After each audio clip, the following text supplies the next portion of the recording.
Besides all that he has said, what do you think are the root causes of these power shortages that we are having in this country? Not just that, thank you so much. Not just that there is lack of proper planning. Even the little improper planning that we do is inconsistent. But alongside that is even the disturbing phenomenon of policy inconsistency, corruption. Those two have been very, very prevalent in the system.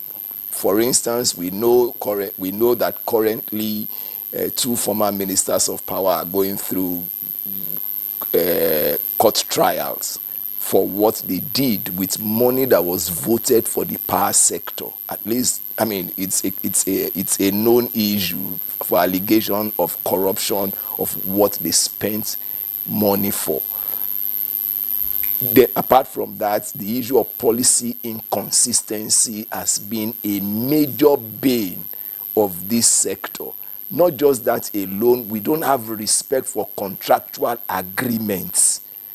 Apart from that, you find situations where there is so much indebtedness, government delinquency. I mean, I don't know whether we recall what happened in Lagos recently, where Ikeja Electric was attacked by service people. As much as we frown at that conduct of going to attack people who were doing their legitimate business, the fact remains that government was delinquent in not paying, because one of the reasons that gave rise to that attack was the fact that that government agency was owing up to about 3 billion. I hope I have that fact very clear. And they were paying about 60 million monthly. So if you are owing 3 billion, 4 billion, and you are paying 60 million monthly, when are you going to finish paying? How many 60 million do you have in 1 billion?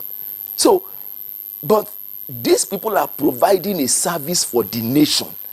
They are not a revenue generating agency. They are a cost center. It is government's responsibility to make sure that they pay their debt, because the energy has been consumed. So there is a responsibility on the part of government that owns them and for whom they provide a certain critical service to make sure that the items for which they reacted to provide protection is not exposed.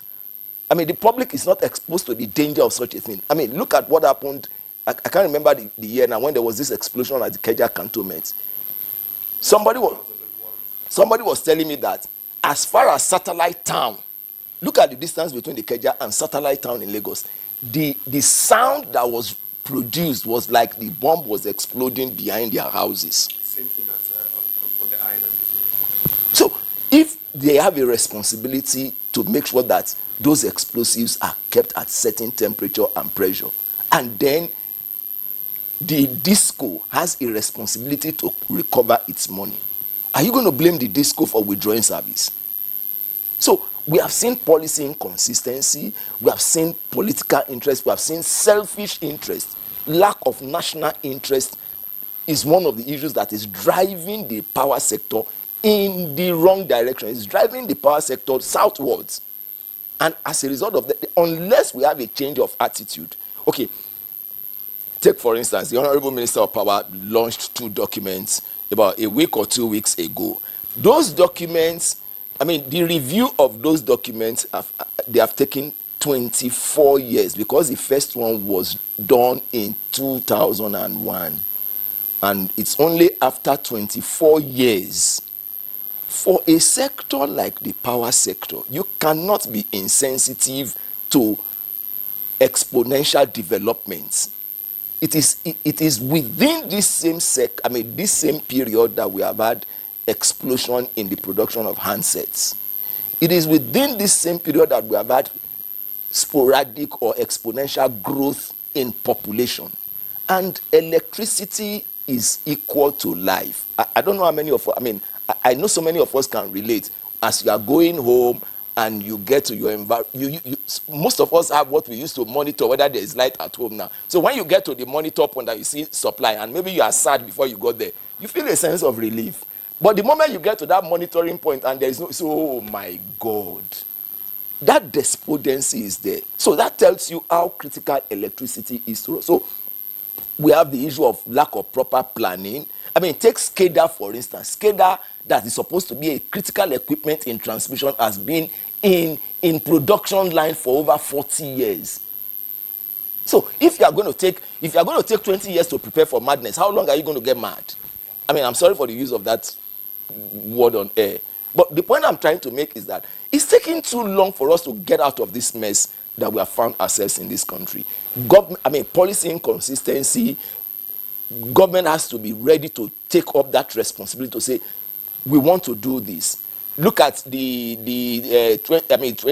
Electricity Act 2023 that was signed by President Bola Tinubu.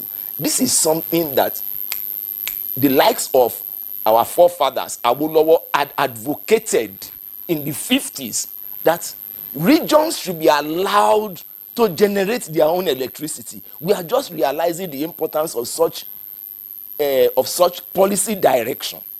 I mean, at this time of our growth as a nation, with all of the resources that we have had, look at what happened to the 19 northern states.